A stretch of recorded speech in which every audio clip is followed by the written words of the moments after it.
পুঠি মাছৰ চকচকীয়া ৰূপালী ৰঙত উজলি উঠেনে স্বপ্নৰ তুলিকা?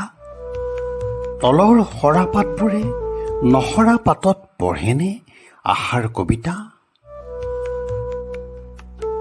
ক'ত অপূৰ্ণ হয় প্ৰেম, ক'ত অগ্ৰাহ্য হয় শৰীৰ? নিষ্ঠুৰ নিয়ন্ত্ৰণ ৰেখাত থাকেনে জীৱনৰ সীমান্ত?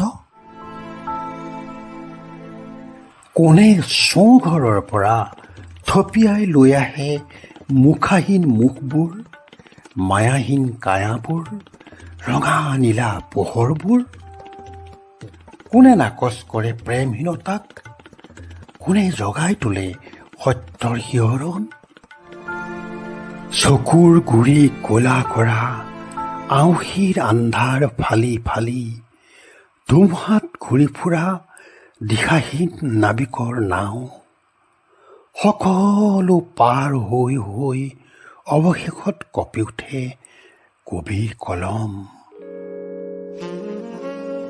আজীৱন দগ্ধ এই নিঃসংগ পাতালত, স্বৰ্গ নাই, মৰ্ত্য নাই, সুখ নাই, সংসাৰ নাই, আছে মাথো এবুকু আপোন কবিতা। তেন্তে কেনেকৈনো জোনে নিলিখাকৈ থাকিব জোনাকৰ কবিতা?